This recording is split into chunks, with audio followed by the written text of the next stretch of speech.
What's up, NBA fans? Welcome to another edition of the NBA Outlet presented by OTGBasketball.com. Be sure to follow OTG on Twitter at OTGBasketball. Also hit that subscribe button. I'm your host, Nick Fay. With me, as always, my good friend Harris Wishard. How you doing, Harris? Doing pretty good, man. And I don't know if the Warrior fans could say the same thing today. Crushing blow last night, and we'll get into it. But I wouldn't overreact as much as Twitter sphere and the rest of the NBA world is. But definitely a tough blow, man. Yeah, that's a tough blow. We also have the Cavs at the other end of the spectrum starting to maybe get a little bit healthier. And they also brought in some new guys, Andrew Bogut and Deron Williams. So there's a lot to talk about. But let's start right with the Warriors. Let's start with Kevin Durant. You know, in the first quarter, early on in that game, Kevin Durant, his knee was landed on by Zaza Pachulia. It was just like a really awkward thing. So now Durant has a knee injury. I think it's a bone bruise, something to do with his MCL. So he'll be out at least 4 weeks, and then he's going to be reevaluated. So what do you think about this? How's this going to impact the Warriors? Who needs to step up? Well, first comes to mind is that I initially thought it was just going to be a hyperextension, and that was what I was hoping for, that it wasn't anything catastrophic. And I don't necessarily think you could put this under the category as catastrophic, but it's still a blow. And for him to be out 4 weeks and now be reevaluated after that, so we don't initially know the timetable. Obviously, a lot of the discussion is this going to impact this team come playoff time? Is this going to hinder their ability to go deep in the playoffs and reach the NBA Finals? Now, a lot of people will also tell you, this is a team that they had last year, but not necessarily, because they're without, as you mentioned, Bogut going to the Cavaliers now, and without some of those guys on that bench. Obviously, Curry, Thompson, Green going to have to do more. My initial reaction is that if Durant is not 100%, it's going to be the Cavaliers' championship to lose. Yeah, I think I would agree with that. We'll talk a little bit more about favorites in the Cavs and Warriors, but just about this injury, I think Durant, it's definitely hurts this team. Durant was having a great season. I know Russell Westbrook and James Harden are having an amazing season. Obviously, one of those two are going to win MVP, but Durant was in the conversation. He's very efficient this year. He's also added a little bit defensively, and this team kind of started to rely on him a little bit more. Curry's been a little bit off this year. He hasn't been quite himself. Clay's been a little bit inconsistent. They don't have some of those bench guys that they had, like Andrew Bogut, obviously no longer Harrison Barnes. I know a guy you used to like, Barbosa. Yep. So they have some holes now, and that the bench just isn't quite as deep. So this will definitely hurt them, I think, for this 4 weeks and this month. And it's a possibility to lose that first seed, you think? Or nah, I don't think so.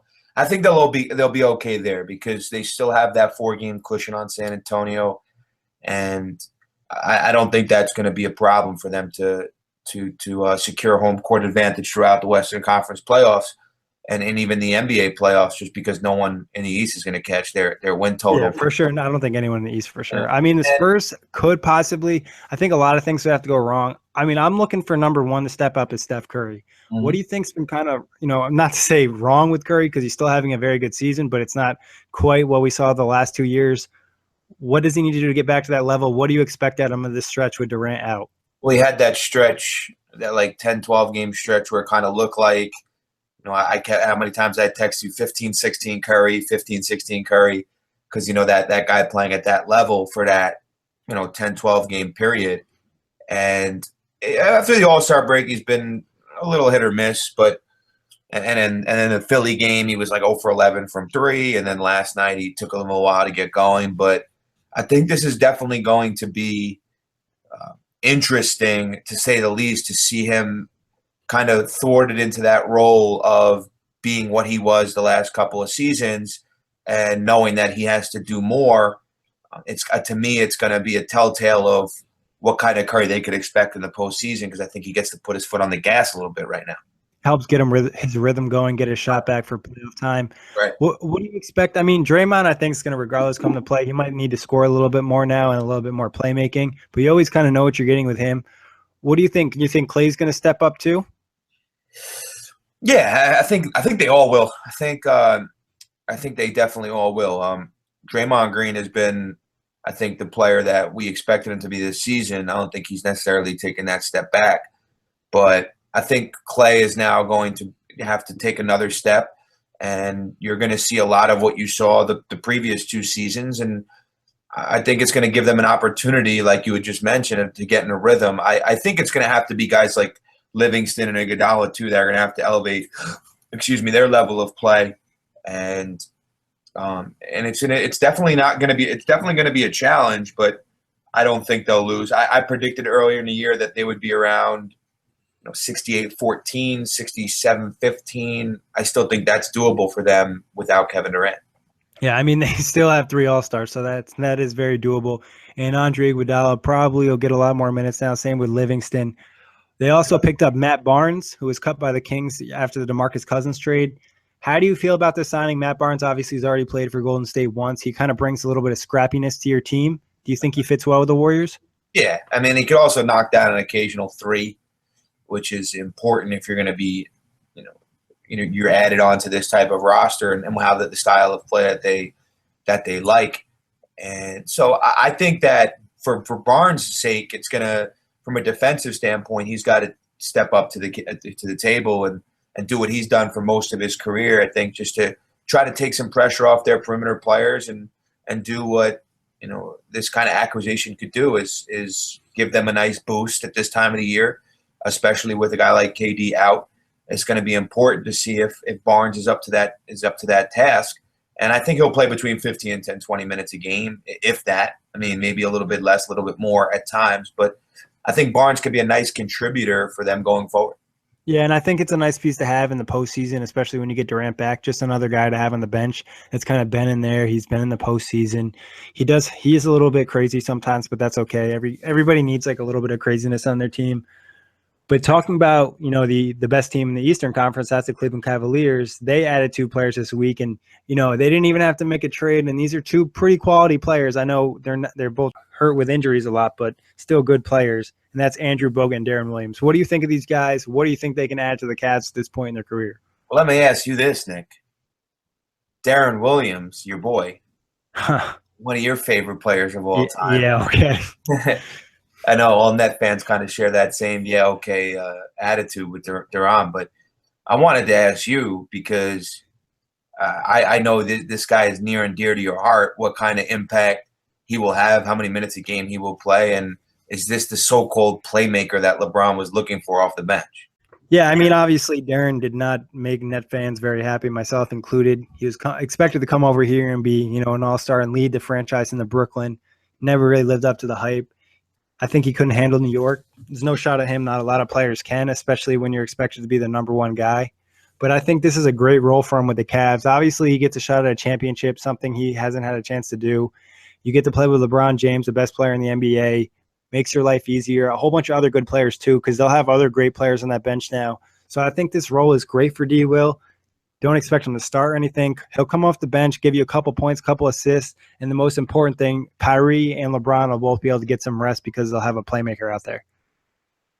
Yeah, and Bogut going full Anderson Varejao mode by getting a taste of both sides here, a little Trader-esque by Bogut. Yeah, and the thing about this is that Bogut's substantially better player than Varejao was at that point.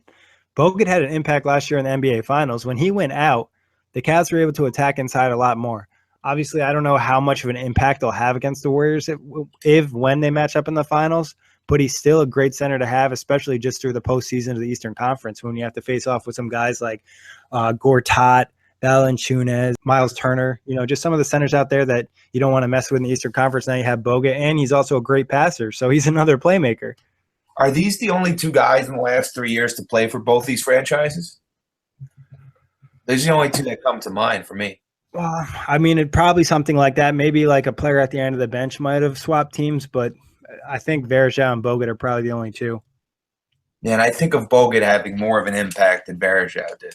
Yeah, for sure. Which one do you like better, Bogut though, or Andrew Bogut or Deron Williams for the Cavs? Which one do you think is a bigger impact? Bogut, I think. I really do. I don't know. I think that the more the Cavaliers could sustain their interior dominance over Golden State, the more they could add to, and especially taking a guy away from their group last year and adding it to your group. From a mental perspective, I think that could work some wonders and actually have some type of an impact. Yeah, and Bogut's amazing at setting illegal screens. And so that'll open up some things. Obviously, the Warriors won't be happy to be on the other side of that. He's also roughs people up. Like if he's setting a screen too, he's not afraid to throw an elbow. He's not afraid to hard foul you. So it gives him extra little bit of toughness. Yeah, and it's crazy. This guy LeBron goes, I need some help. I want some playmakers. Here comes Kyle Korver. Here comes Deron Williams. Here comes Bogut. And I feel like I'm forgetting another player that they've named, that they've added. No, I think you got them all. Yeah, but I just feel their whole roster is revamped after winning a title. It's you ask and you shall receive. Well, it's funny. It's like every year the Cavs have this little push where they add players or make some type of big change. You think the first season LeBron was there, they get J.R. Smith, Amon Shumpert, Mozgov. So, they upgrade that team. Then last year they get rid of Blatt. They bring in Tyronn Lue. Then this year they add to the bench. They pick up Bogut, Deron Williams, and Korver. So, LeBron knows what he's doing. He knows the influence, and the Cavs front office knows what they're doing because they saw, the Warriors improve their team, and this kind of levels the playing field a bit, especially with the Durant injury. So that's on to my next point. Who is now the favorite to win the NBA title, considering everything that's recently happened? Wow, this one's really tough. This is a really tough, too, because we have yet to see Deron Williams and Andrew Bogut play. That does have some type of impact, and it's really tough because we're on a negative with the Warriors with Durant going down and the loss to the Wizards last night. Yeah, it's a tough question to ask about who now becomes the favorites to win it all. And, something we didn't really mention in the last segment was that Kevin Love and J.R. Smith are going to make their way back from injury as well. And that's obviously huge for them. Love has had a spectacular season, 20-10 All-Star, and we know what Smith could bring to the table and always getting hot, for a Cleveland team that, desperately needs him as well. So for me, I still think Golden State slight favorites to win it all. Vegas may or not disagree, but I still think Golden State holds a slight edge over the Cavaliers in that I have to see how Love comes back. But this Durant injury is going to take a toll on them, and they're going to have to adjust. But I think by the time he returns, and I really do believe he will, they'll have everything. They'll have the ship righted and ready to go. I still think they're a slight favorite over Cleveland.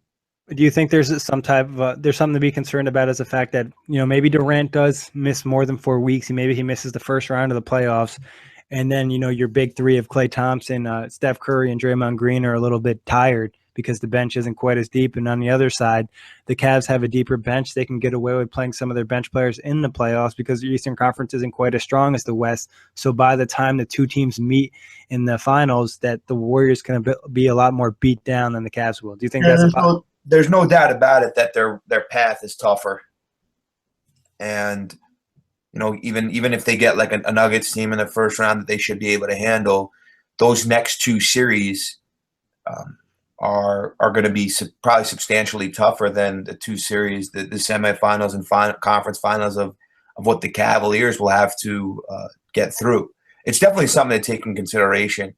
I think it's just a hard question to answer on March 1st because especially after the injury last night. Well, I think that's what makes it the hardest is that we do not know what to expect from Kevin Durant. We don't know how this injury will impact him. Obviously, Durant never really had a big knee issue in the past. It was his foot.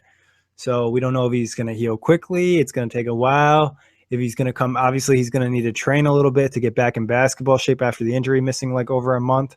So, there's a lot of elements to this. Part of me, this is like kind of similar to how I feel last year is that my brain is saying, the Warriors are still the more talented team. I think that they're going to win a championship, but then also like part of me, just my instincts are telling me, Cleveland, they're adding to this players. They're going to be well rested. LeBron's hungry. Obviously, he doesn't want to lose the finals, and maybe they have some sort of mental edge over the Warriors. Mm-hmm. And I think the Bogut, like you mentioned, I thought was a really good point, is Bogut kind of allows them to continue to dominate inside. Not only will they do it against the starters, but they'll also be able to do it with the bench unit with Bogut. And if you don't think that LeBron is going to be consulting Bogut on Warriors, Bogut's a smart guy. He knows. Obviously, it's not the same team exactly, but to have somebody to almost like a warrior spy, across enemy lines, to have somebody giving you that kind of intel and that kind of feedback is going to be beneficial to Cleveland. For sure. I mean, and he played there for quite some time. He knows where Steph and Clay like the ball. He knows where they like to set screens, And like I mentioned, he's a high basketball IQ player. He's great at passing. You know where to set up guys and kind of idea of their motion. So that's going to that's an underrated impact that he's going to have. And maybe I might be feeling a little crazy, obviously.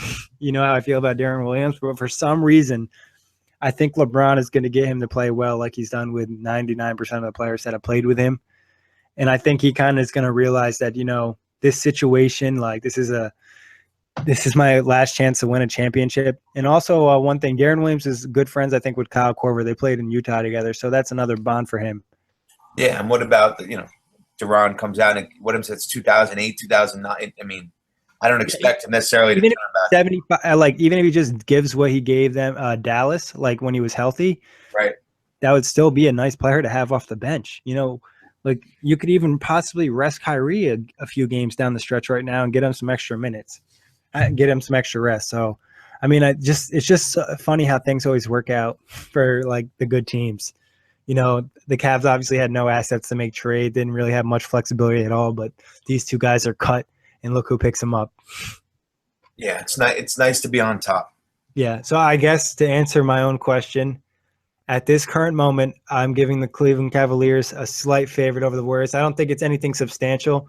I'm just nervous about the Durant injury, and I think that the extra work that the Warrior starters are going to put in will come back to bite them in the ass and come the finals time.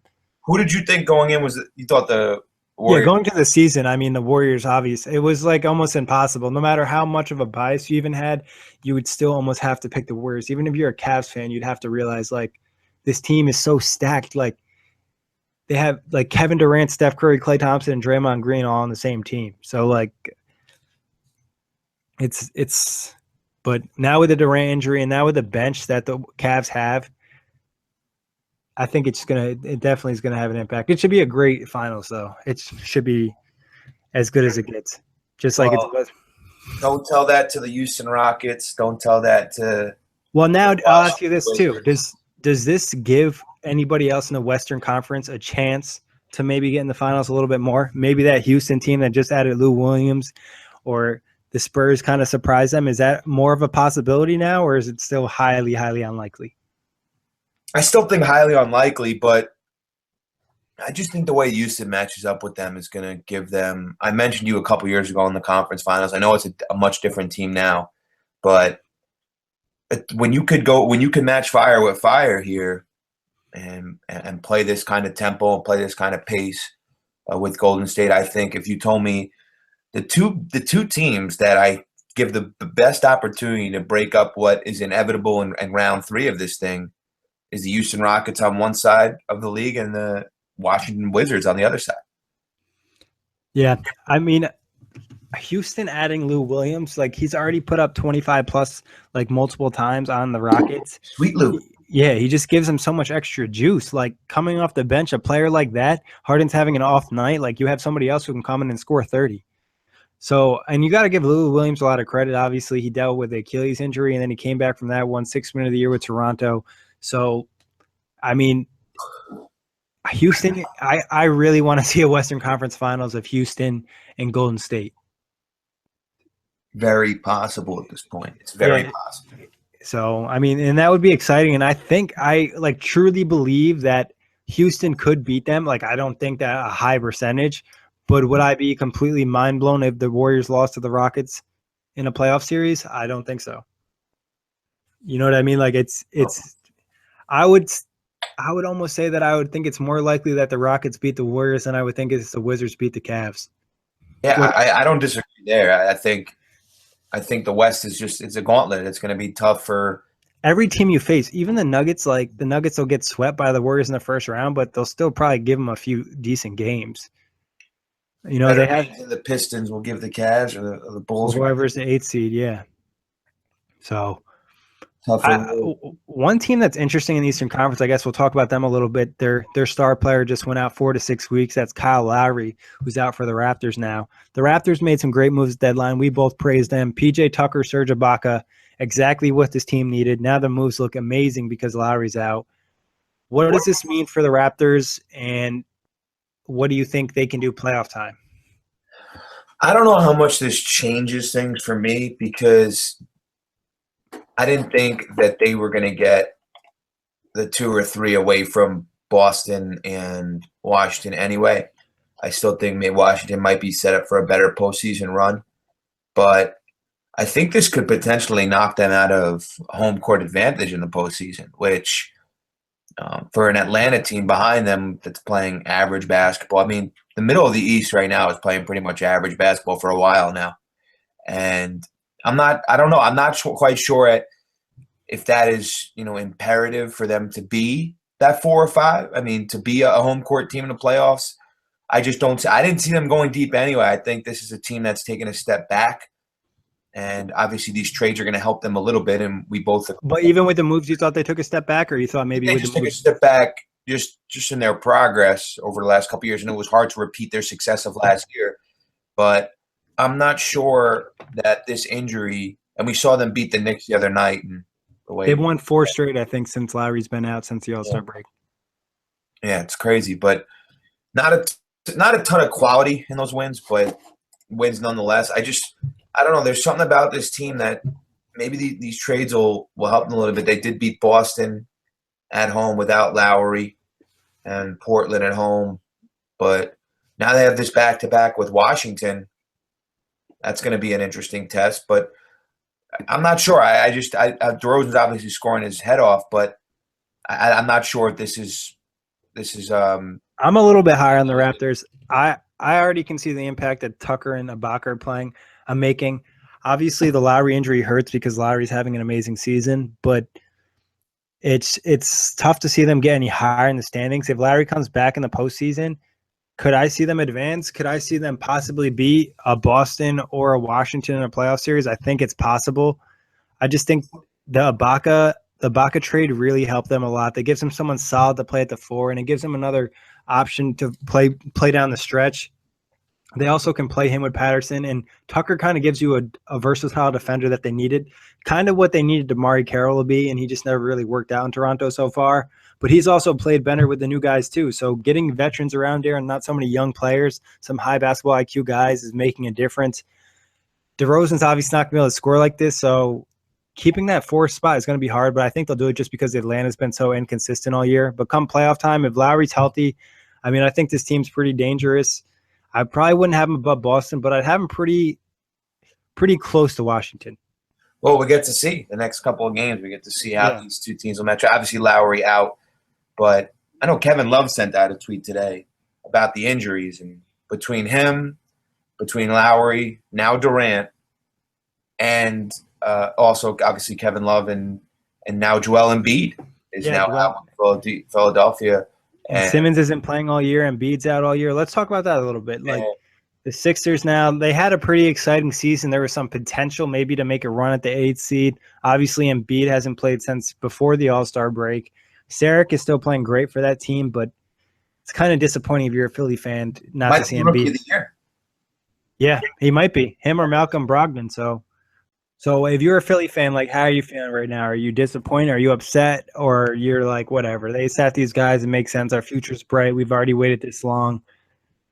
I think the future is definitely bright in Philly, but for Embiid to now have a few years in a row with injury, it's going to start to bring up the question of how reliable is he to build around. They've obviously made a decision, and rightfully so, because he's been one of the bright spots and great stories in the league this season, but now cut short again by injury. And Dario Saric is, like we said, might win Rookie of the Year anyway. Simmons has been out all year, and they're shutting him down. But that's a team that has a lot to look forward to as long as they stay healthy. And I think the thoughts in Philadelphia now are, is this someone or somebody's that we could rely on going forward? It's definitely a question. Yeah, I mean, it definitely would make me a little bit nervous about Embiid. It kind of would probably feel comforting that you kept Okafor, just because Embiid's a little bit unsure. I'm not trying to say that he's never going to play again or anything like that, but the injuries are definitely a concern, especially he's missed a substantial amount of time, and now he's going to miss even more time. So having Okafor is a nice little piece to have. I think but it makes sense, especially even if he was going to be ready to play in a few weeks, just get him healthy for next year, get Ben Simmons back next year, maybe add a few decent free agents, and maybe you can make a run at the 8th spot next year. Obviously, you're not going to do anything this season. Maybe let some of the other young guys play and develop some more. So next year when you play, you'll have a nice squad. No, for sure, but it's obviously to some concern. And I think if they put things together, this is a team that's going to make as much improvement next year as anybody. They're going to probably finish around 30 wins this year if they're lucky. They do have their draft pick, if I'm not mistaken. Yeah, they could possibly have 3 draft picks in the lottery. So 3 in the lottery? Yeah. So it could be a big draft for the Sixers, or it could be a big-time trade for the Sixers, because obviously when you have that many draft picks and you already have this many young players, it would make sense to maybe make a splash. Well, it might be a destination that people would want to go to. It's starting to become more enticing, obviously, with the management change. You don't have to worry about hinky tanking, and the Philly's a pretty big sports city. Obviously, they hate pretty hard too, but I think players are starting to consider it, where like 2 or 3 years ago they would laugh about it. So the hate is real in Philly. Yeah, the hate is real in Philly. Yeah, but the direction this team is going is great. Mm-hmm. Definitely keep an eye on it all year, and hopefully we don't have to talk about injuries. It's almost this whole episode we've had a lot of injury talk. Well, how does it affect the league? How does it affect teams going forward? And it's not, the bug is not discriminating anybody. It's not just attacking teams that are fighting for their playoff lives. It's attacking teams that are looking to make runs to the championship. So exactly. I don't know if I've ever seen a month quite like this. Yeah, it's pretty devastating, to be honest. But that wraps up for today. As always, thank you guys for listening. We appreciate all the support. And as always, hit that subscribe button. Also, comment, rate us, review us. Let us know if we are great or if we suck. We want to hear. Yeah, don't hold back. Have a good night. Enjoy these slate of games. A lot of games going on tonight. And have a good night, everyone.